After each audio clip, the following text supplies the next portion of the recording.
Frères et sœurs en Christ, le texte de lecture de ce matin est tiré de l'évangile de Matthieu, en son chapitre 20. Nous lirons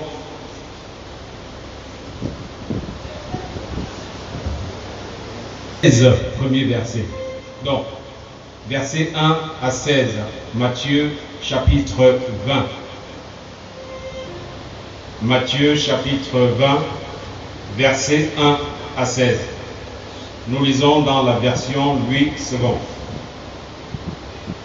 Car le royaume des cieux est semblable à un maître de maison qui sortit dès le matin afin de louer des ouvriers pour sa vigne.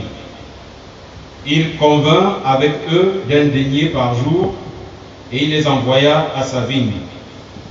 Il sortit vers la 3e heure et il en vit d'autres qui étaient sur la place sans rien faire. Il leur dit: allez aussi à ma vigne et je vous donnerai ce qui sera raisonnable. Et ils y allèrent.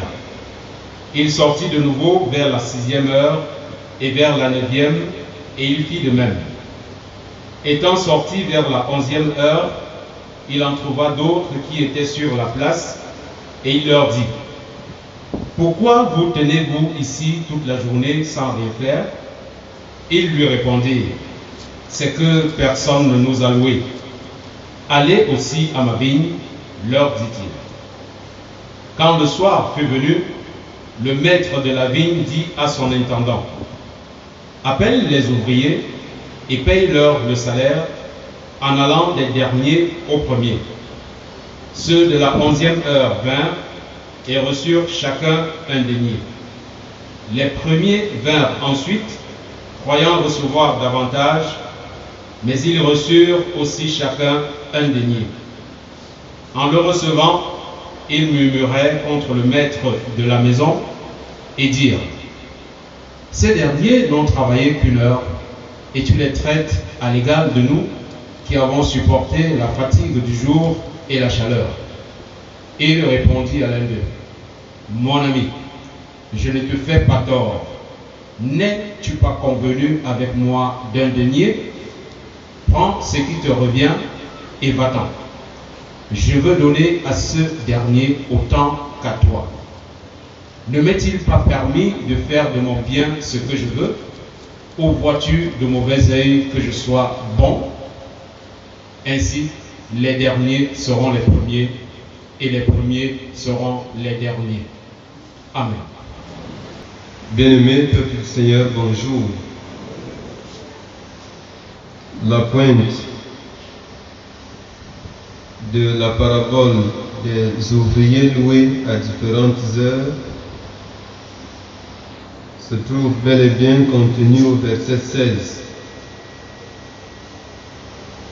Ainsi, les derniers seront les premiers et les premiers seront les derniers.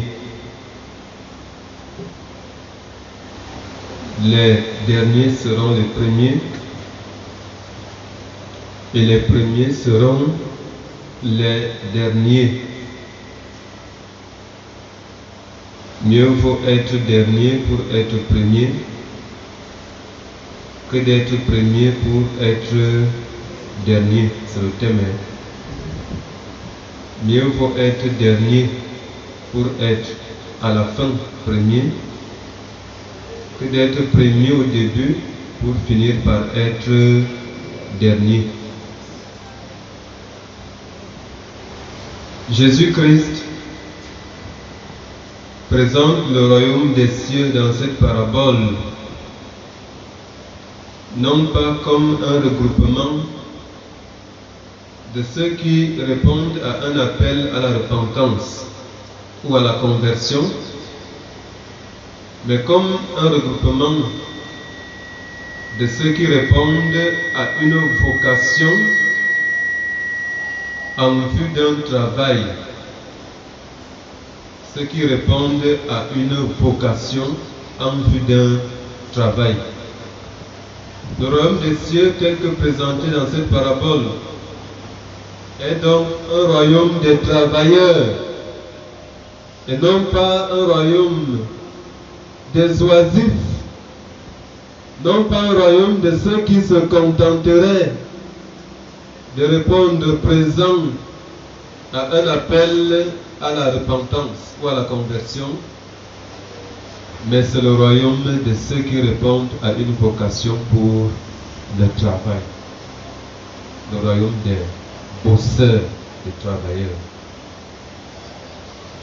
La notion du travail est souvent définie comme étant un effort physique ou intellectuel fourni par quelqu'un, un individu ou un groupe d'individus en vue du développement.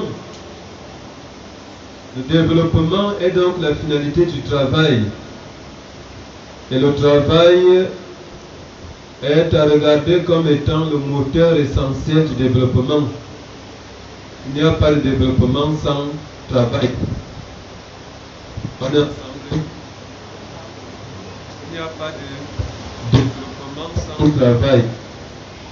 C'est pour cela que quelqu'un a dit la vraie magie c'est le travail. La sorcellerie ne développe pas un village, encore moins un pays. L'ivrognerie ne développe pas un pays. L'oisiveté ne développe pas un pays.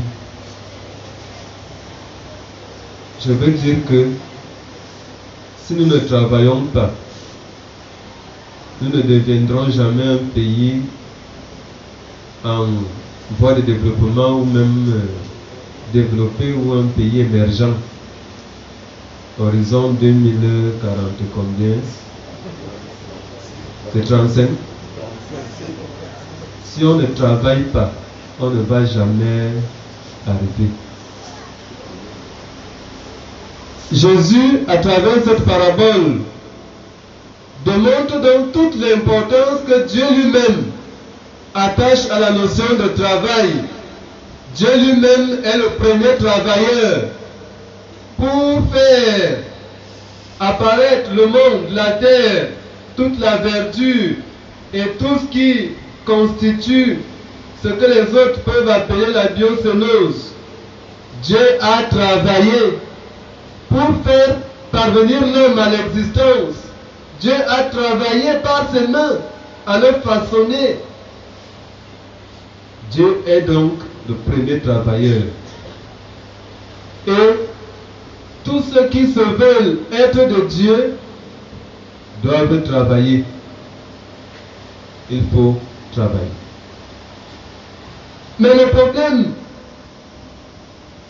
l'un des problèmes que pose cette parabole en rapport avec la notion du travail est que certaines personnes, certains individus ou groupes d'individus peuvent bien avoir des capacités, des compétences et la bonne disposition de cœur à travailler, mais sans trouver quelqu'un qui puisse les employer.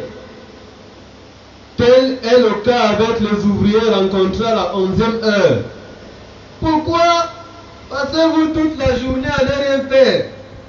C'est que, Seigneur, nous on n'a trouvé personne pour nous louer.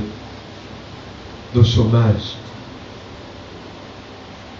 Le chômeur n'est pas un paresseux oisif qui croisait les bras en attendant la manne qui tomberait du ciel. Le chômeur, c'est quelqu'un qui bouillonne d'envie pour travailler, mais qui ne trouve pas un espace pour faire quoi? Pour travailler. Il n'est pas recruté, il a des compétences, il est formé, il a quelque chose à faire, mais il n'a pas une place pour le faire. Il y a des gens qui se cachent derrière le statut de chômeur alors qu'ils ne le sont pas. Tous ceux qui ne travaillent pas ne sont pas forcément des chômeurs.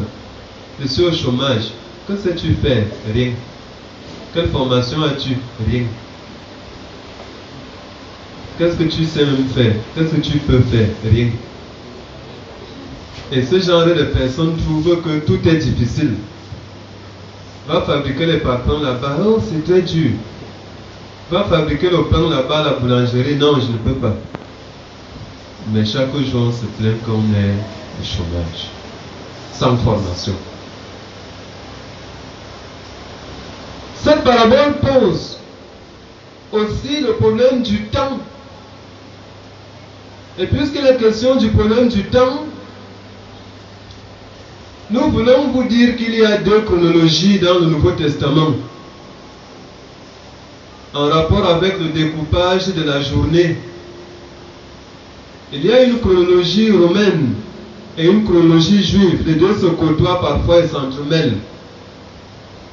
D'ailleurs, on retrouve chez certains auteurs du Nouveau Testament les deux chronologies utilisées au même moment. Les Juifs divisaient la journée en veilles. La première veille allait de 6h à 12h, et la deuxième de 12h à 18h. Ils pouvaient donc compter les heures de la première à la 6e et recommencer le décompte à partir de 12h de la première à la 6e. Un peu comme chez nous, où on dit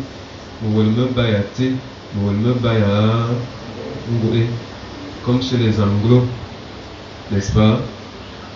6 a.m., 6 p.m. Mais une autre chronologie qu'on retrouve dans le Nouveau Testament décomptait les heures à partir de 6 heures, considérées comme la première heure, jusqu'à 18 heures, considérées comme la 12e. On est ensemble. C'est cette dernière chronologie qui est utilisée dans notre passage, puisqu'on compte les heures jusqu'à partir de la 11e heure. Il se passe donc que des ouvriers sont recrutés. Ceux-ci à la première heure, donc disons 6 heures, d'autres à la 3e heure, 9 heures, d'autres à la 6e heure, 12 heures, d'autres à la 9e, 15 heures, et d'autres à la 11e heure, donc à 17 heures. C'est-à-dire 1 heure de temps seulement avant la fin de la journée. Mais le salaire qui revenait à un employé pour une journée à cette époque-là était effectivement d'un denier. Et c'est ce salaire qui est défini dans le contrat de travail que le maître noue avec les employés qu'il recrute. Il y a des gens qui attendent le contrat. Ça fait des années et des années. Je ne sais pas ce que le ministère de l'Emploi et du Travail ou de quoi la prévoyance sociale fait. C'est du bordel dans le secteur de l'emploi au Cameroun. On ne sait pas trop si ces gens voient comment nos populations sont maltraitées. Si je vous pose la question à vous, une journée de travail au Cameroun va de quelle heure à quelle heure? Ça dépend, non? Parce que le régulateur regarde faire. Il ne dit rien.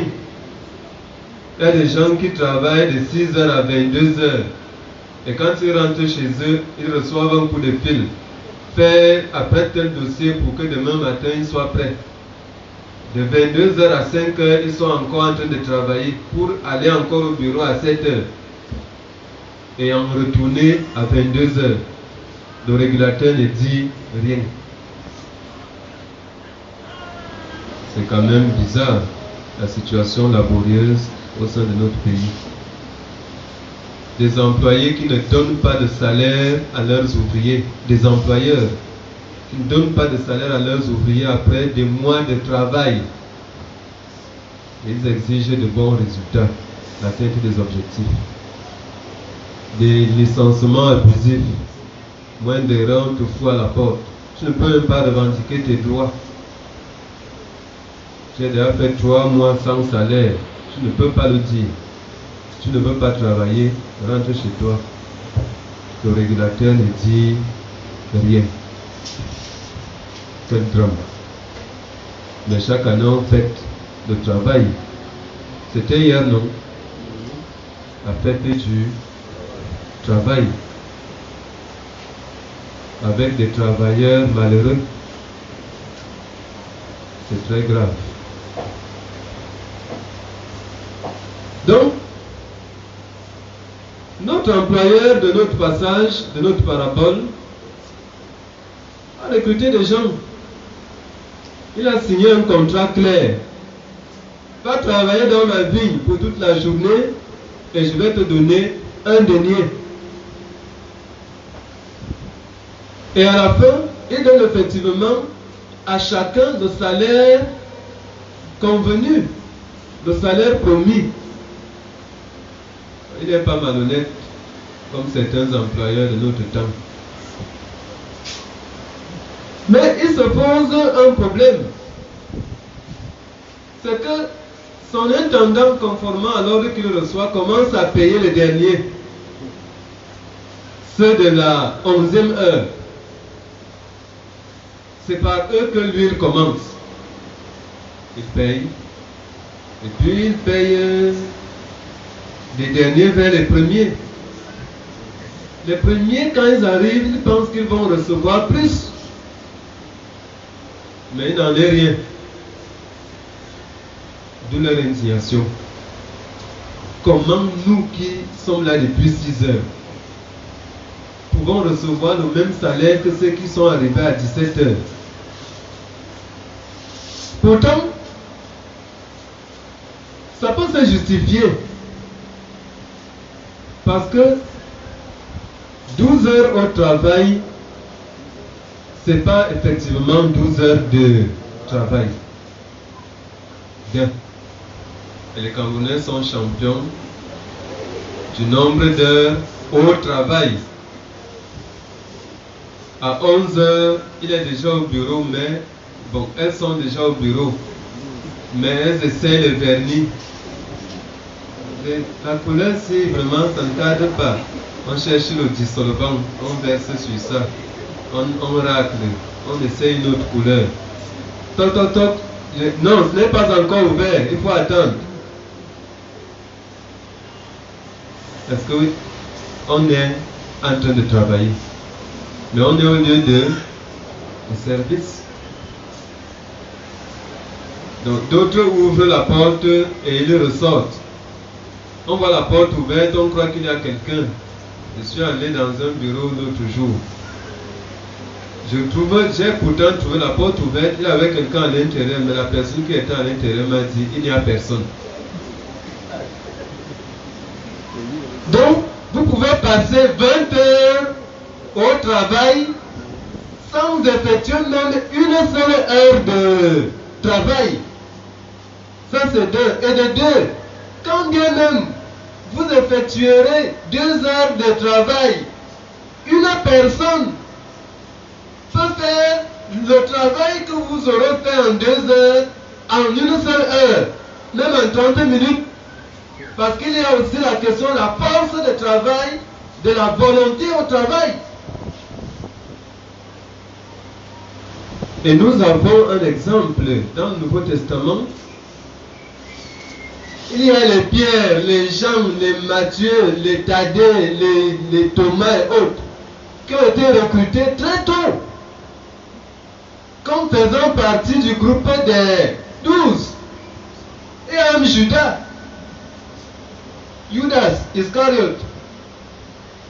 Mais c'est après même la résurrection de Jésus que Paul fait sa rencontre. Et au finish, l'œuvre abattue par l'apôtre Paul est immensément grande.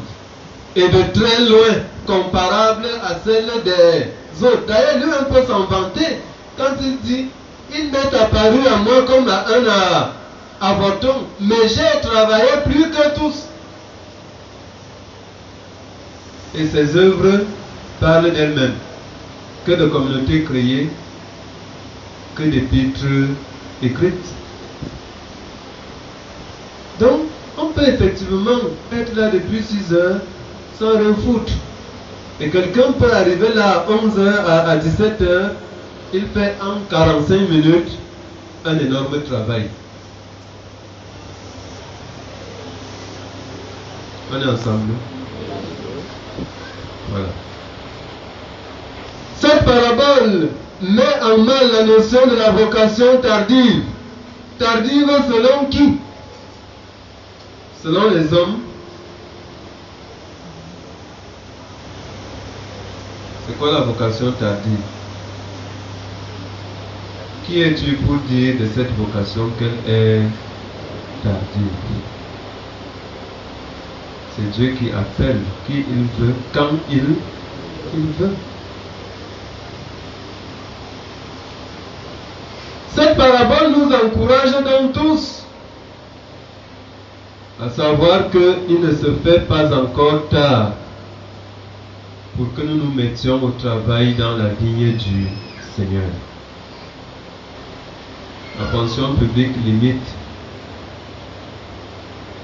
32 ans, 33 ans, 28 ans. Est-ce l'essentiel? Ils ont peut-être leur raison. Mais dans la maison de Dieu, il n'y a pas d'âge limite. Même si tu as déjà 75 ans, tu peux encore travailler. Car Christ, le maître de la maçon, a besoin de toi. Le fait pour tous les ouvriers d'avoir reçu le même salaire met en exergue beaucoup de choses. Nous allons en citer quelques-unes. Premièrement, le salaire que nous attendons dans la vie du Seigneur comme travailleur est qualitatif et non quantitatif. Donc, tous nous attendons la vie éternelle, n'est-ce pas? La vie éternelle, n'est-ce pas? Oh oui. On ne peut pas donner une vie éternelle à quelqu'un, 2 vies éternelles à l'autre, 3 vies éternelles à... C'est la vie éternelle. Donc, tous ceux qui acceptent de travailler dans la vie du Seigneur doivent s'attendre à la vie éternelle. Un seul salaire. Ça, c'est deux. De deux, quand Christ reviendra,